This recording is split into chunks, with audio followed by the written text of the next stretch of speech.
Aloha, it's wonderful seeing you today. We're going to go over a couple key things, but let's make sure we're in tune first. Our high G, C. Make sure we're using our first finger. We're strumming out quarters here. Helps us. E, then A. Wonderful. So let's just start together. Our spider exercises should still be 1, 2, 3, 4, 2, 2, 3, 4. Let's practice on seeing these as being pointy notes rather than flat notes. We can still play them with flat notes, but what we want to get is a little bit more dexterity. So the top of our fingers, let me see if I can show you this, are making this little like loop over so it comes down directly at it rather than playing it flat. What happens is when we play bar chords, one of them is going to need to be flat, but then the other one's going to come in at an angle and point out the note you want to get. This builds calluses. This helps us to get a little bit smoother. Also, when you get some calluses on your fingers for the uke here, you can move over to steel string guitars and stuff like that. You won't have such tension on your fingers. It doesn't hurt as much.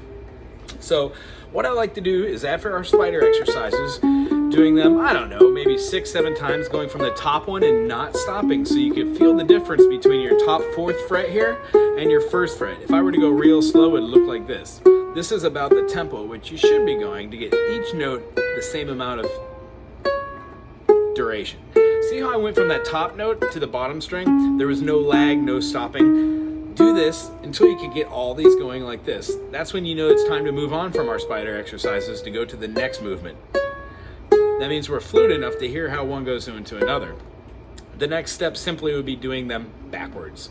4, 3, 2, 1, 4, 3, 2, 1, 4, 3, 2, 1, 4, 3, 2, 1, 4, 3, 2, 1. Make sure we're using our right fingers, 1, 2, 3, and 4, or actually 4, 3, 2, and 1, and then our pointer finger on the right hand. Our first finger, our index finger. It's going to get that finger nice and strong, all right?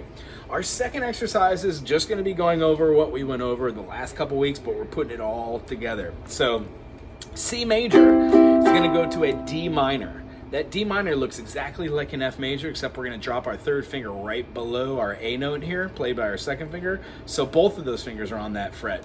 We're going to leave this high A open because this A is the same as this A. When we play it out, we get a minor.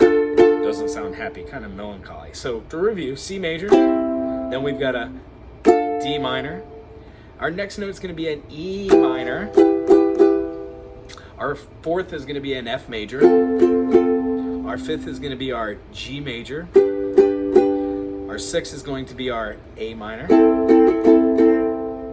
Our 7th is going to be our B diminished. And we learned today that that B diminished has another name, just like every chord has another name. This B diminished is also called a G7, except in this process of which we're talking about, I wouldn't call both the 5th and the 7th a G. It would be like sharing an English sentence and using the word using twice rather than once. If I started using words more than once in a sentence, you would wonder which one is.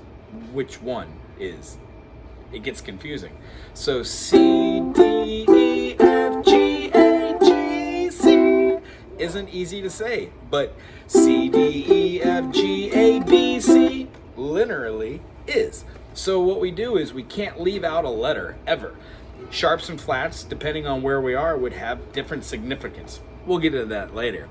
But as long as you can go from C major to D minor, D minor goes to E minor to F major to G major to A minor to B diminished, F, D, B diminished, back to C. We can do that in every key.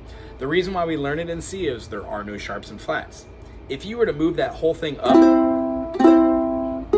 by doing our C major, C sharp major. Today's lesson for our lesson 2 is going to be D minor, A minor, and let's just say F major, because we've already done F major together.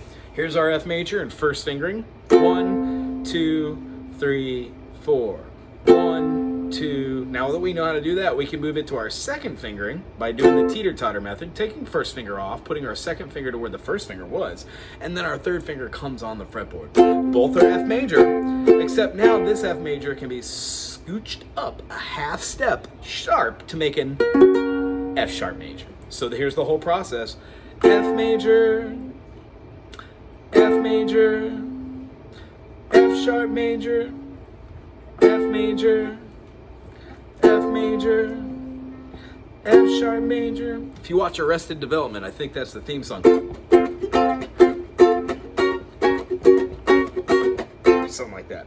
See how that F major and F major, same chord, then we scoot that up. If I were just to scoot that F major shape up, I would have these open notes, which don't work, and I'm not gonna wrap my fingies backwards to get the first fret. Therefore, when we play it like this, we can bar that first fret. With your bars, make sure you press down real hard. Don't want your thumb shooting all the way up the fretboard, but you do kind of want it to be shooting up this way, making a little bitty pinch. You can imagine a little dot in the middle of your fretboard, which is where your finger should stay. Boop.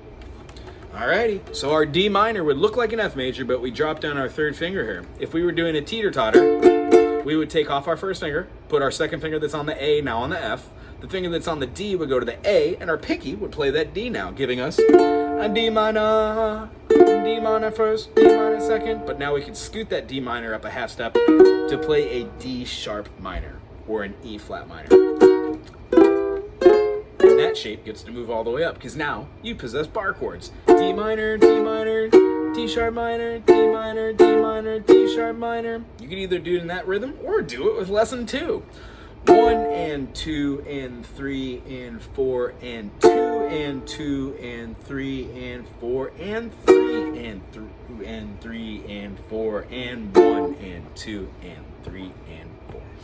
Do that with all these. F major, D minor, and then the one that's special today, A minor. We play with our second finger, second fret, da da da. All these three are open, our C, E, and our A. That gives us our A, C, and E. That's our minor. This A is just an added, right? So when we take this A and we play it 1 and 2 and 3 and 4, play with our second finger, we can scoot that up a half step and then bar the whole first fret to give us a B flat minor. A minor, 2, 3, 4, A minor with the second fingering through, scoot it up a half step and bar, B flat minor, back to A minor. Those 3 lesson 2s done consecutively like that for 5 minutes a day should help your bar chords. Here leads us to the second bar chord exercise. Now, this is optional, choose to do this or not, but this is a little more advanced. What we're doing is we're making a B major. Second fret, you're gonna put down your first note or your first finger on the second fret, giving you the B and the F sharp notes. Then you're gonna make your A major in secondary fingering, but it's gonna be residing at the 4th fret and 5th fret, giving you an E note and a C note. With that partial bar and these two, you get a C major. All we're gonna do is know that that C major that's open is the exact same as that. Well, the note that comes right before a C major is a B major. So when we play this B major in rhythm, we've got B major, 2, 3, 4. That's a partial bar. If I make a full bar, still a B major. So what your quest is this week is to play the B major or the C major, pretty much anything, but I do it in B, to see if you could get all these notes to ring out nice and clear in both versions. A full bar and a partial bar. When you get to your full bar, you can drop your middle finger, which gives you a B minor. The other exercise helped us get from the A minor to the B flat minor. Well, the B minor is just a step sharp in that direction. Same as the C minor. So what we do is a B major, B major, B minor, and then I make a partial bar with these 3 notes with this first finger while keeping that minor for the third minor, and then I lay down my first finger for the major. The whole thing looks like this. 1, 2, 3, 4, B major, 2, 3, 4, B minor, 2, 3, 4, B minor, 2, 3, 4, B major, 2, 3, 4, B major, 2, 3, 4, B major, 2, 3, 4, B minor, 2, 3, 4, B minor, 2, 3, 4, B major, 2. This puts a little strain on your hands. After doing this 6 or 7 times in a row, your hand will hurt. It will hurt right here, it will hurt right here, and it will hurt in the stretch of the fingers. That means you're doing it right. Make sure each note comes out legibly, and going through the process, these bar chords will become stronger. Now moving on to Jason Mraz. With that song, we can have C major, G major, A minor, and then F major. If you watch my fingers, I'm playing the C with my 4th, so I can already have my 3 fingers to make the G, and I pull that C off as a sus.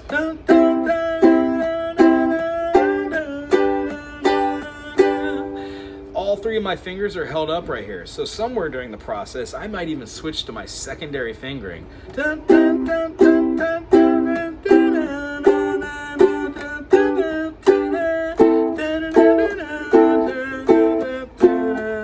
See how my fingers then flow over where our spider exercises should be?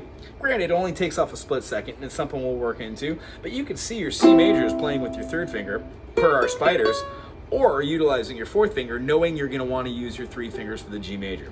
Either way. That A minor can be played with 1st, 2nd, 3rd, or 4th finger. It feels better to play with the 2nd finger because of the spideys, so try that, and then all you got to do is lay down your 1st finger for the F. Really quick, the rhythm on that would be a rest, downstroke.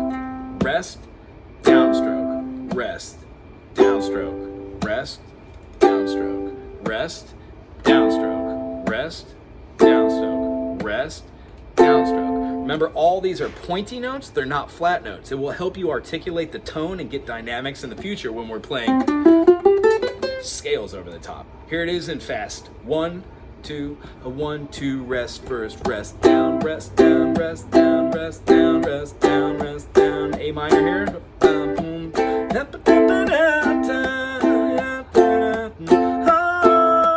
need to hesitate no more, no more. Drop beats for added emphasis. And I'm pretty sure since this is the 1, the 5, the 6, and the 4, at the end of the song he probably throws in like a D minor, which is our minor 2nd. So try hitting that D minor, resting a couple beats, and then starting with your rest down, rest down, rest down. Next week we'll talk about how to jazz up that reggae by doing boom. It's kind of like a up down calypso beat if you do it slow. And then do it fast. It sounds a little different, but in context, it'll make the whole song flow a little bit differently. Really enjoyed seeing you today. I can't wait to see you next week. And practice, practice, practice. We'll see you next week. Aloha.